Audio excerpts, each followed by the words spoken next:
Welcome back to the South Stands, a Buckeye football podcast by Ohio State fans for Ohio State fans. From the West Coast, I'm your host, Zach Moore.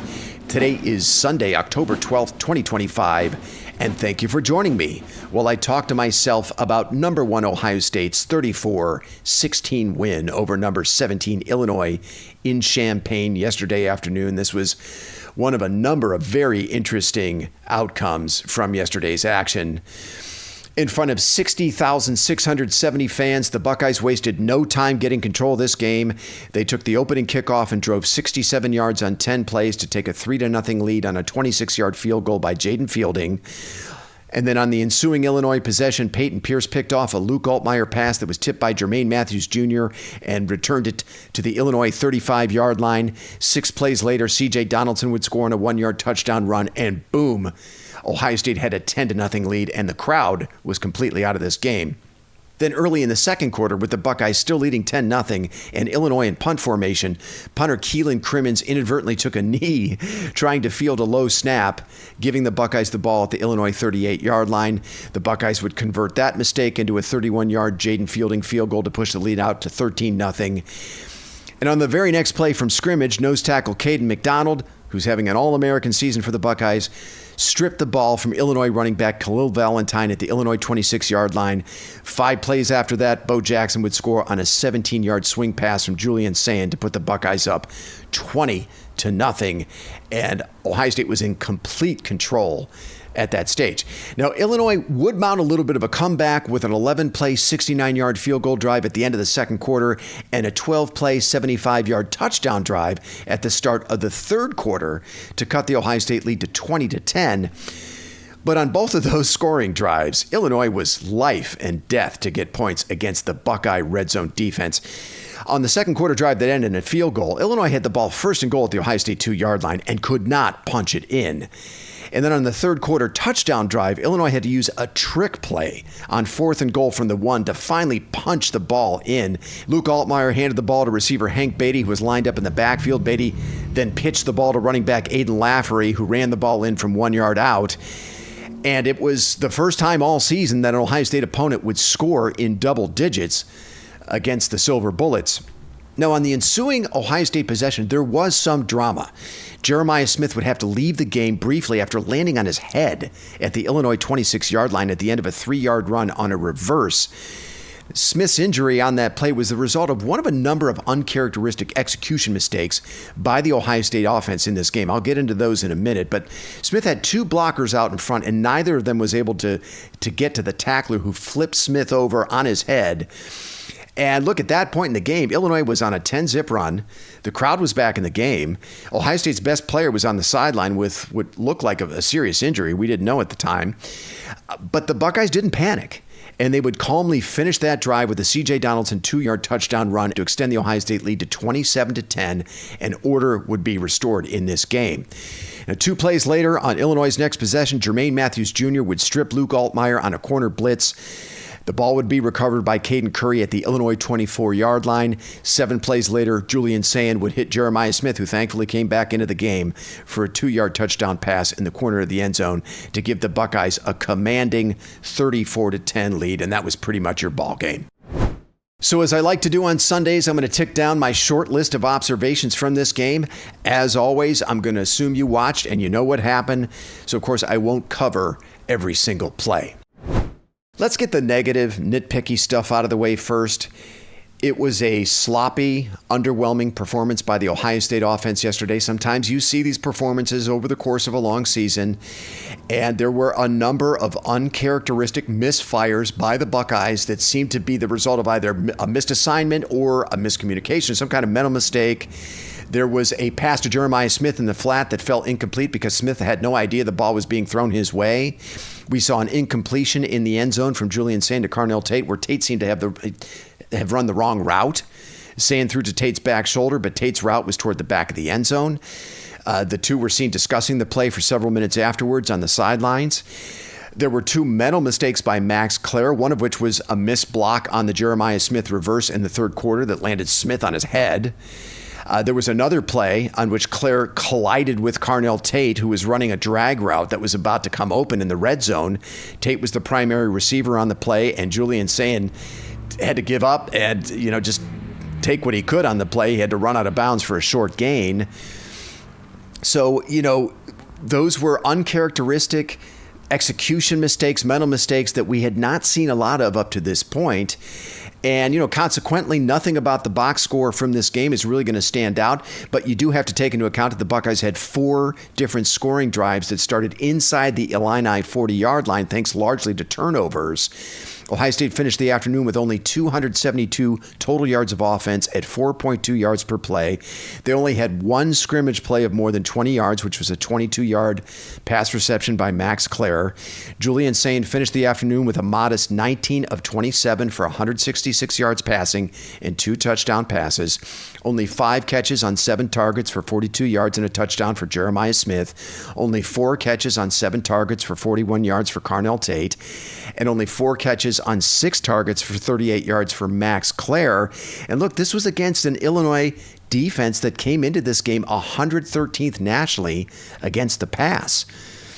In the run game, running back Bo Jackson finished with 47 yards rushing on 10 carries. He also had 2 receptions for 20 yards, which included that 17-yard touchdown catch in the second quarter. Now, Jackson appeared to tweak his ankle during the game. He was shown on the sideline getting that ankle taped up. I didn't think he really looked like himself most of the afternoon. I mean, even before the ankle tweak, to me, he looked a step slow hitting the hole yesterday. C.J. Donaldson added 44 yards on 13 carries and 2 short rushing touchdowns. But look, the Ohio State rushing attack was otherwise anemic yesterday, especially on first down. The Buckeyes seemed to find themselves in a lot of 2nd and 10s and 2nd and 9s in this game. Only 109 yards rushing on 35 carries for 3.1 yards per carry against an Illinois defense that allowed 6 yards per carry last Saturday against Purdue and nearly 6.5 yards per carry in their blowout loss to Indiana a couple of weeks ago. The Buckeyes are averaging just under 4 yards per carry, 3.95 yards per carry since Big Ten play started. They're going to have to be much better than that against the likes of Michigan and potentially Indiana in the Big Ten title game. More on the Hoosiers in a minute. They were outstanding yesterday. Now, Bill Landis said something in the postgame that I agree with. He thinks Brian Hartline is leaning too heavily on the run game, especially on first down. Look, Hartline has Jeremiah Smith, Carnell Tate, Max Clare, and Brandon Inniss, and the Buckeyes are entirely too run heavy, especially on first down, and the run game is just not producing the results they need. Ohio State is finding themselves behind the sticks on a lot of these possessions. Now, having bitched about all that, the Buckeyes on the road against a top 20 opponent were 6 of 6 in the red zone with 4 touchdowns. They had leads of 20-0 and 34-10. They converted all 3 turnovers forced by the defense into touchdowns. I mean, when you talk about complimentary football, I don't think it gets much better than that. They were also 8 of 15 on third down, not too shabby, and they did not allow a sack of Julian Sayin against an Illinois pass rush that came into this game 18th nationally in sacks. And look, I think you also have to credit an Illinois defense that was much more physical than I expected. I was impressed by safety Matthew Bailey, who led Illinois in tackles with 8 yesterday. He was laying the lumber for the Illini defense yesterday. And look, I thought Illinois had a pretty good plan for taking away the big play from the Ohio State offense. They played with 2 deep safeties most of the afternoon. And look, just give the Buckeyes credit for finding other ways to score points in this game. It was another very impressive performance by the Ohio State defense against a very good Illinois passing attack led by quarterback Luke Altmaier. The Buckeyes held the Illini to only 295 total yards of offense. They forced 3 turnovers, including Altmaier's first interception of the season. Now, it seemed to take a while for the defense to start getting pressure on Altmaier, but they did sack him 4 times. And they also held a very good slot receiver in Hank Beatty to only 48 yards on 7 catches, and they limited the Illinois rushing attack to 1.7 yards per carry. Now, my game ball goes to Jermaine Matthews Jr., who forced 2 turnovers in this game and had excellent coverage on Hank Beatty most of the afternoon. It was Matthews who deflected Luke Altmaier's pass that was intercepted by Peyton Pierce in the first quarter. And then in the third quarter, Matthews had the strip sack on Altmaier that was recovered by Caden Curry. Both of those turnovers were converted into touchdowns. With Lorenzo Styles Jr. out with an injury, Matthews played 43 of his 68 snaps in the slot. And I've got to say, the slot seems to suit Matthews really well. I mean, playing a little closer to the line of scrimmage and in the middle of the field, Matthews has some playmaking ability that Matt Patricia might want to take a little more advantage of moving forward. And I think it's going to be interesting to see if Matthews continues to get snaps in the slot, even after Styles returns from his injury. It was another standout performance by the Cadens. Nose tackle Caden McDonald and defensive end Caden Curry. McDonald and Curry were the defense's highest graded players according to PFF with overall grades of 86.4 and 78.9 respectively. McDonald also finished with the defense's highest run grade of 93.9. And as I mentioned earlier, he stripped the ball from Illinois running back Khalil Valentine to set up a Buckeye touchdown in the second quarter. Curry led the defense with 5 pressures, which included a touchdown-saving tackle on Luke Altmaier in the red zone in the second quarter. Curry was actually credited with his 6th sack of the season on that play. Arvell Reese was also hugely impactful in this game. Reese finished the afternoon with 9 tackles and 1.5 sacks. Look, McDonald, Curry, and Reese continue to play at an all-American level for this defense. Their emergence this season are, in my opinion, the primary reason this defense is as good, if not better, than last season, despite losing 8 of 11 starters from last year's unit to the NFL. Finally, Davison Igbinosun had a nice game in coverage for the Buckeyes against the Illini. Igbinosun finished the day with an overall PFF grade of 75.7. He had the same grade for coverage of 75.7, and he finished the game with a career-high 3 pass breakups. Actually, as a team, the Buckeyes finished with 5 PBUs in this game, which I thought was really one of their better efforts in coverage this season. I know I wasn't the biggest believer in Illinois coming into this game. I was very vocal about that. I thought, and I still believe, they were miscast as a CFP contender this season, but they're still a quality football team. They're likely to win 9 or 10 games this season. The remainder of their schedule lines up very nicely for them to accomplish that. It was far and away from a clean game for the Ohio State offense, and yet this game was never really in doubt. It was 20-3 at the half. It was 34-10 at the start of the fourth quarter. There is still work to be done at figuring out how this offense can be more impactful in the run game, and I think Brian Hartline is also still figuring out, what kind of play caller he wants to be. But look, those are champagne problems for the Buckeyes right now, and I don't think either of those issues have come remotely close to costing the Buckeyes a game, and there's still time to work those things out. Before we look ahead to the Buckeyes' next opponent, I want to touch quickly on a few other results from around the country that impact Ohio State. Let's start with number 7, Indiana's extremely impressive 30-20 win over number 3 Oregon in Autzen Stadium yesterday afternoon. Now, I watched most of this game, and the Hoosier defense was very impressive. They held Oregon quarterback Dante Moore, who many had at or near the top of their Heisman lists, to 186 yards passing, 1 touchdown, and 2 picks. They sacked Moore 6 times, and they stuffed the Oregon run game, holding the Ducks to 2.7 yards per carry. Folks, the Hoosiers are definitely for real this season. I mean, the big knock on them last season, despite an 11-1 regular season record, was a soft schedule. But that is not the case this season. The Hoosiers have a 63-10 win over Illinois and road wins at Iowa and at Oregon under their belts. I think they're better at quarterback this season with Cal transfer Fernando Mendoza, and they're very solid in the run game now with Maryland transfer running back Roman Hemby. I've always liked Hemby. I personally don't see a loss anywhere else on Indiana's remaining schedule. I mean, Michigan State, UCLA, at Maryland, at Penn State, Wisconsin, then at Purdue. Look, I think if you're a Hoosier fan, I think you could probably make your reservations for Indianapolis the first weekend in December, because I think they are all but a lock for the Big Ten title game at this stage. Now, I think there might be a few questions about just how good Oregon actually is, because their best win, which was Penn State, now looks pretty bad because they had to go to overtime to win that game. And the Penn State tailspin continued yesterday afternoon in Happy Valley. The Nittany Lions were 22-21 losers at home to Northwestern, who was a 3-touchdown underdog in that game. It was Penn State's 3rd straight loss, and adding insult to injury, literally, was a season-ending leg injury to Drew Aller in the fourth quarter of this game. And it has just been reported about 45 minutes ago by Pete Thamel that Penn State has fired head coach James Franklin. Wow. Now, if you're a regular listener of this podcast, then you know I was never buying Penn State as a serious national title contender. But I thought they were pretty much a lock to at least make the playoff. Instead, they've just fired their head coach. They've lost their starting quarterback for the rest of the season, and they appear to be on the brink of what might be their first losing season since 2020. I mean, Penn State is 3-3 with their next 3 games at Iowa, at Ohio State, and then home against Indiana. And then they finish at Michigan State, home against Nebraska, and at Rutgers. I mean, after losing to UCLA and Northwestern, I'm not sure how many more wins I see for Penn State the rest of the way. I mean, what a disaster in Happy Valley. That program, I think they completely collapsed under the weight of the preseason expectations. They just could not handle it. And it'll be interesting to see who they elevate to interim head coach.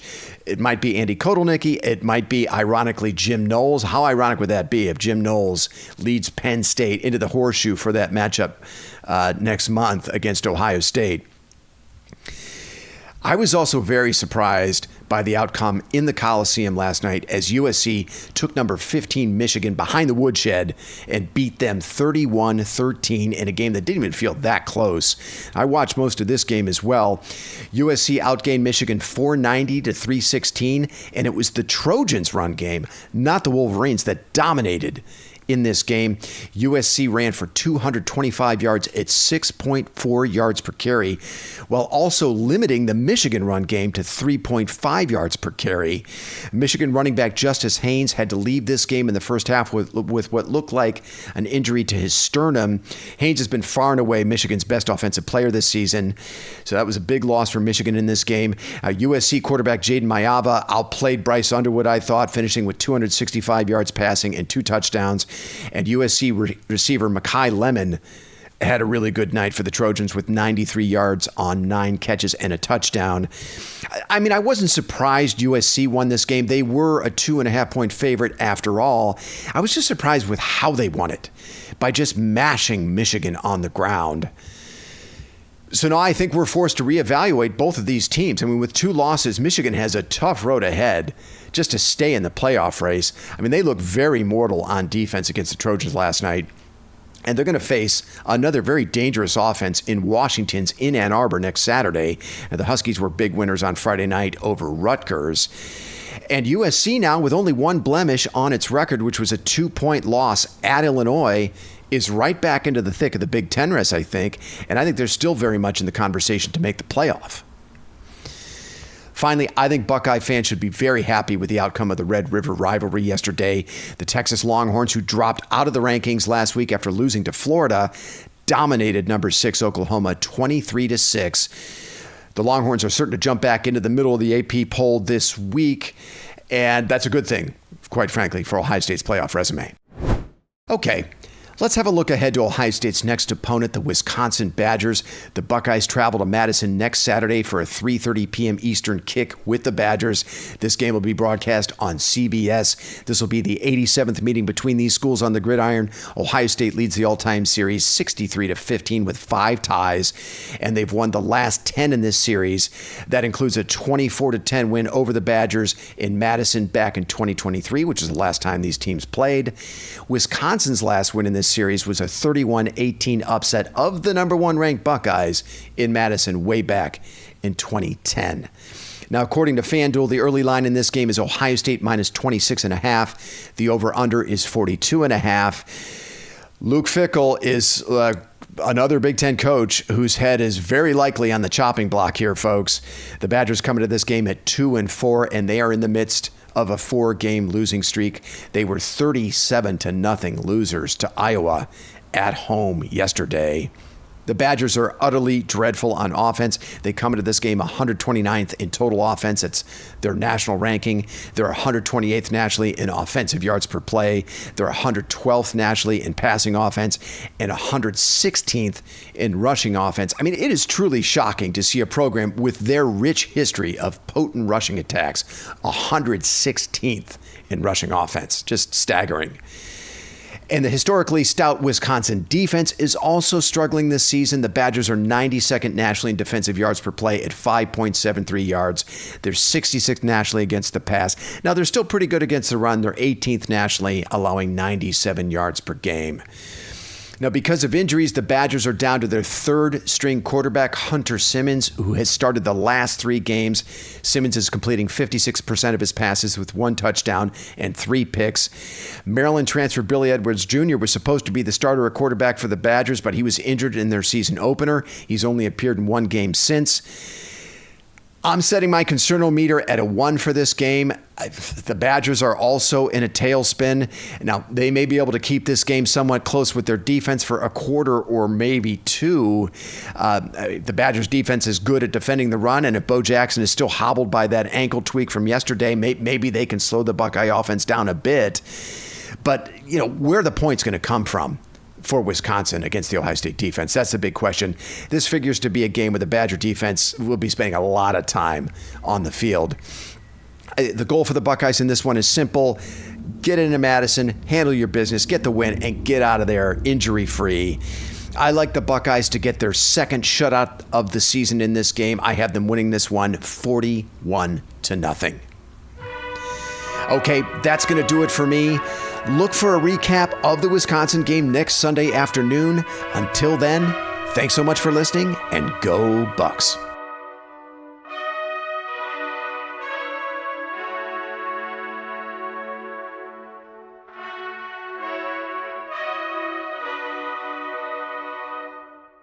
You've been listening to The South Stands, a Buckeye football podcast. Follow us on X at South_Stands.